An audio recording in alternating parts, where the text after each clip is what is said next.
ಬುಡುಬುಡುಕಿ ಭವಿಷ್ಯ ಹೇಳುವವನ ವೇಷದಲ್ಲಿ ಬಂದ ಕಳ್ಳ, ಗರ್ಭಿಣಿಗೆ ದೋಷವಿದೆ ಎಂದು ಹೆದರಿಸಿ ಹಣ, ಚಿನ್ನಾಭರಣ ದೋಚಿ ಪರಾರಿಯಾದ ಖದೀಮ. ಬೆಂಗಳೂರು. ಕೆಲ ದಿನಗಳ ಹಿಂದೆಯಷ್ಟೇ ಸ್ವಾಮೀಜಿಗಳ ಸೋಗಿನಲ್ಲಿ ಬಂದ ಖದೀಮರು ಆಶೀರ್ವಾದ ಮಾಡುವ ನೆಪದಲ್ಲಿ ವ್ಯಕ್ತಿಯ ಚಿನ್ನದ ಉಂಗುರವನ್ನ ಕದ್ದು ಪರಾರಿಯಾಗಿದ್ದ ಘಟನೆ ನಡೆದಿತ್ತು. ಆ ಘಟನೆ ಮಾಸುವ ಮುನ್ನವೇ ಇದೀಗ ಬುಡುಬುಡುಕೆ ಸ್ವಾಮೀಜಿ ವೇಷದಲ್ಲಿ ಬಂದ ಖದೀಮನೊಬ್ಬ ಗರ್ಭಿಣಿಯನ್ನು ನಿಮ್ಮ ಮನೆಗೆ ದೋಷವಿದೆ, ಸಾವಿನ ಕಂಟಕ ಇದೆ ಎಂದು ಹೆದರಿಸಿ ಲಕ್ಷಾಂತರ ಮೌಲ್ಯದ ಚಿನ್ನಾಭರಣ ಹಣ ದೋಚಿ ಪರಾರಿಯಾಗಿರುವ ಘಟನೆ ಬೆಂಗಳೂರು ಉತ್ತರ ತಾಲೂಕಿನ ಹೆಗ್ಗಡ ದೇವನಪುರದಲ್ಲಿ ನಡೆದಿದೆ.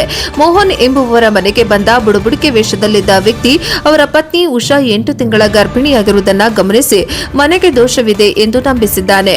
ನನಗೆ ಹಣ ಬೇಡ, ಉಚಿತವಾಗಿ ಪೂಜೆ ಮಾಡುತ್ತೇನೆ ಎಂದು ಹೇಳಿ ಮನೆಯೊಳಗೆ ಪ್ರವೇಶಿಸಿದ್ದಾನೆ. ಮನೆಗಾಗಿ ಒಂದು ಕುಡಿಕೆಯಲ್ಲಿ ಮನೆಯಲ್ಲಿದ್ದ ಚಿನ್ನಾಭರಣ ಹಾಕಿದರೆ ಇನ್ನಷ್ಟು ಐಶ್ವರ್ಯ ಬರುತ್ತದೆ ಎಂದು ದಂಪತಿಯನ್ನ ನಂಬಿಸಿದ್ದಾನೆ. ಅದರಂತೆ ಉಷಾ ತಮ್ಮ ಕಿವಿಯೋಲೆ, ಉಂಗುರ ಸೇರಿದಂತೆ ಚಿನ್ನಾಭರಣವನ್ನ ಕುಡಿಕೆಯಲ್ಲಿ ಹಾಕಿದ್ದಾರೆ. ಆನಂತರ ನೀರು ತರುವ ನೆಪದಲ್ಲಿ ಕುಡಿಕೆಯನ್ನು ಬದಲಾಯಿಸಿದ ಖದೀಮ ಮತ್ತೊಂದು ವಸ್ತು ನೀಡಿ ಅದನ್ನ ಕೆರೆಗೆ ಬಿಟ್ಟು ಬರಲು ಹೇಳಿದ್ದಾನೆ.